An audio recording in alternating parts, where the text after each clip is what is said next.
आता पाहूया टॉप 9 मोठ्या राजकीय बातम्या।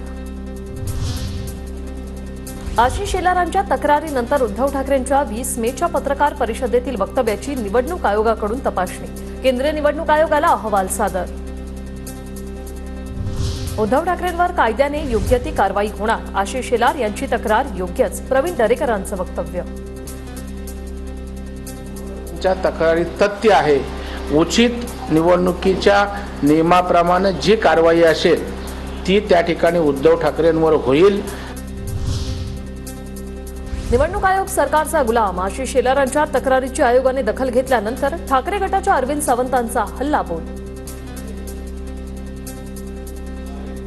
बरं का इलेक्शन कमिशनर ती कायदेशीर नेमणूक नाही, यांचे झाडूवाले गरगडी, भाजपचा गरगडी तिथे बसलाय, तो गरगडी यांची घेणार ना दखल, मग आम्ही गेलेल्या पत्रांची दखल का नाही घेतली?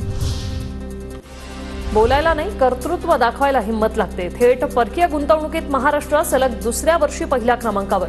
परकीय गुंतवणुकीची यादी ट्विट करत फडणवीसांचा उद्धव ठाकरेंवर निशाणा। भुजबळांनी आव्हाडांना सुनावलं नाही हे दुर्दैव, महाडमध्ये आव्हाडांनी बाबासाहेबांचा फोटो फाडल्यानंतर हसन मुश्रीफांची टीका।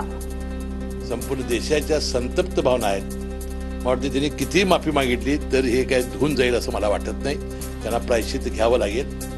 परंतु आमचे नेते भुजबळ साहेबांनी मनुस्मृतीचा बाजूला विषय पडेल म्हणून पाठिंबा देण्याचं वक्तव्य केलं, हे अतिशय दुर्दैवी आहे। आव्हाडांवर टीका करा पण मनुस्मृतीही जाळा, छगन भुजबळांचं मुश्रीफांना प्रत्युत्तर, तर हसन मुश्रीफांनी मनुस्मृती जाळून पुरोगामित्व दाखवावं, जितेंद्र आव्हाडांचं मुश्रीफांना आव्हान।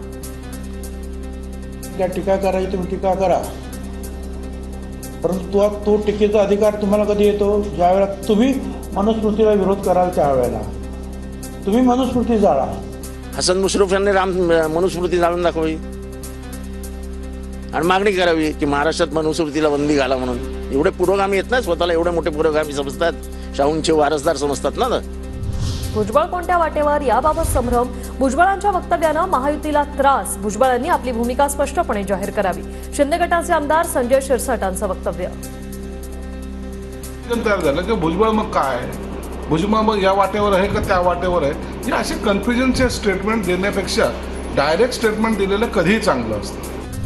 लोकसभा नाकारली तर राज्यसभेचं काय घेऊन बसलात? मी नाराज वगैरे काही नाही, छगन भुजबळांकडून स्पष्ट। नाशिक लोकसभा न मिळाल्यानं भुजबळांच्या नाराजीची चर्चा होती।